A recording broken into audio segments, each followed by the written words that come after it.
be feared and what is not to be feared, what binds and what frees the soul, the intellect, of Partha, Arjuna, is of the nature of goodness. I said earlier that the intellect is the discriminative capacity. The opportunity to discriminate comes up over and over again. It comes during each and every step of life. Ramanujarji says that this is the discriminative determination.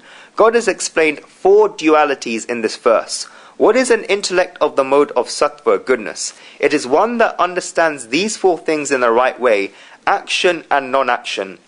What ought to be done and what ought not to be done. What is to be feared and what is not to be feared. What binds and what frees the soul. You will see that all of these things are opposites. Opposites are going to come during each and every step in life, and that is why you have to choose one of the 2. We will see the meanings of all 4 of these things. Shri Krishna says that an intellect that can understand all 4 of these things clearly should be regarded as of the mode of sattva, goodness. The first thing that is said is pravrutti, action, and nivrutti, non-action. Shankaracharya says that pravrutti, action, is the way of works enjoyed by the scriptures, but such movement leading to bondage. Pravrutti pravatatnam bandha hetuhu karma margaha shastra viditada vishaya. Different commentators have given different interpretations of the word pravrutti, action.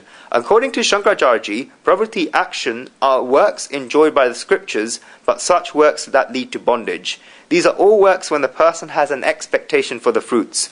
Other commentators say that the path of pravrutti, action, and the path of nivrutti, non-action, are both done by seekers at the root, but the 2 types of seekers are different. A person can stay in the material world, accept the householder stage of life, and keep continuing to fulfill his responsibilities. By the time of performing those karmas, he should not have any expectations for the fruits. He should leave attachment, and he should accept fruits that come as prasad, oblation from God. One who lives his life like this may be performing pravrutti, action, yet he does not attain bondages. Shri Krishna has given an ideal example of this in the Gita. Ashtituta janakardaya. Janaka and others attained to perfection. Janak is the ideal example. He lived in the grand palace, yet Janak was Videyi Tyagi, this is Sita's father, a true detached relinquisher. He took on the responsibilities of the whole kingdom, yet he had no bondages to karmas, and he was a Vedanti. And the path of nivrutti, non-action, is leaving the egotism of the body, thinking only about the Supreme Soul, and endlessly remaining steady in bhakti devotion and worship of the Lord. Examples of this were Sukdevji, Sankadik, the Sanat Kumars, Rishabdevji, whose story is in the 5th canto of the Srimad Bhagavad, and others. They are all of the path of nivrutti, non-action, and they have nothing to do with the material world. An intellect that can understand the difference between these 2 is of the mode of sattva, goodness.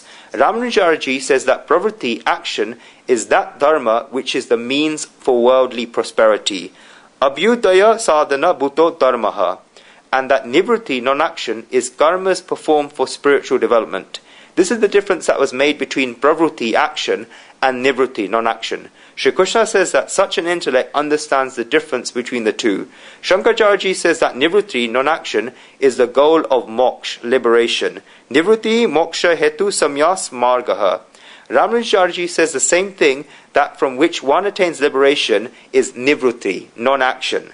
Moksha sadhana bhuto dharmaha nivritti.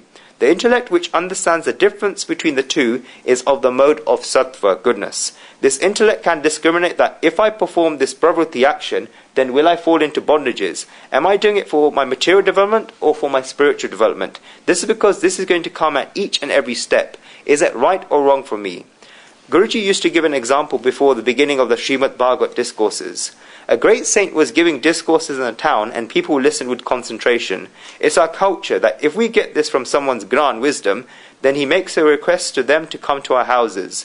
The great saint would get a lot of invitations from people to come to their houses, and the great saint would go. One day, the big businessman in the town asked the great saint to come to his house.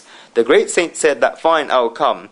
The discourse finished, and the big businessman of the town went to pick up the great saint in his car. The great saint sat in the car and went to his bungalow. The big businessman has gathered his whole family there to welcome the saint. He introduced the great saint to the family. He put vermilion on the forehead of the saint and put a garland around his neck, as well as doing the other ceremonial rituals that are done when the great saint comes to one's house. It was the time of the evening, and therefore the big businessman asked the great saint to eat at his place. The great saint said that I will eat there, but I have a rule that I ask questions, and if I find the answers to the questions are right, then I will eat at your house. The big businessman asked the great saint, "Tell me, great saint, what are the questions?" The first question that the great saint asked was that, "Big businessman, how much money do you have? How much wealth do you have?" The big businessman immediately gave the answer that I have 112,000 rupees. The great saint thought that this person is lying, because how can one of the biggest businessmen of the town with only have 112,000 rupees? From seeing the car which he has brought me here, the way in which his bungalow is, and the way in which the people in the house have worn nice jewelry and clothes, it seems as if this person is not telling the truth. But the great saint was inexperienced in matters of the material world, and thought that who has ever told the truth in matters of money? Everybody tells a lie. He asked another question that the big businessman of the town, "What is your age?" The big businessman said that, "Great saint, my age is 12 years. The great saint was very offended and thought that, why is this person lying like this? He has white hair on his head and has introduced me to his whole family, and he's told me that even his children have children, and when I ask him his age, then he tells me he's 12 years old. The great saint thought that I'll ask him the last question, and he asked him, "How many children you have?" The big businessman said, "I have one child." The great saint was sitting down and got up, saying that, "Leave aside eating at this person's house. One cannot even drink water at this person's house, and cannot even breathe inside this person's house. He's such a wrong person. He introduced me to the whole family just now and told me he has 3 children, and now when I'm asking how many children he has, he's just saying that he has one child."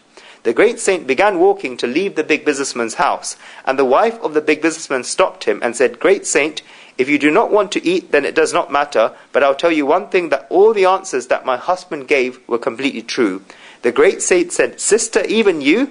You come to the holy discourse as a rule, and you sit right in front of the discourses. The subject of your husband has come up, and you've changed yourself. Why is this?" The wife of the businessman was very intelligent. She was very understanding. I always say that the house in which the woman is understanding, in that house, culture, dharma, and values will last. If the man slips on the path, then it does not make much of a difference. But if the woman is steady and understanding, then the man will have to come to the right path, and culture, dharma, and values will last in the house. This does not mean I'm giving men the freedom to slip off the path. That man should not slip off the path, but if he perhaps does, then he'll come back on the right path.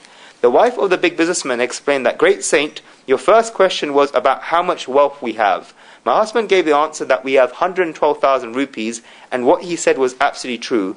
We're sitting here with a business, and therefore hundreds of thousands of rupees pass through, but out of all this wealth, the amount of wealth we have used for satkarma, divine acts, for dharma, and for society, that wealth until now was 100,000 pounds, and yesterday we donated 12,000 pounds for a good cause, and therefore our wealth today is 112,000 rupees. Otherwise, what have we got to do with the hundreds of thousands that came and went?"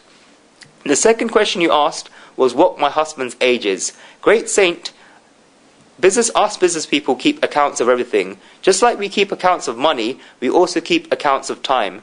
65 years have gone, and that is why my husband has white hair, but out of these 65 years, the time we have spent for satkarma, divine acts, and dharma is now only 12 years, and that is why our true age is only 12 years. All other years have just gone down into the river. And you asked thirdly about how many children we have. The wife of the big businessman looked towards the husband and asked him to explain. The big businessman said that, "Look, great saint, we have 3 children. Look at this." Saying this, the big businessman called his eldest son. Ramesh came out of his room and asked, "Why are you calling me? I do not have any time. I'll come later."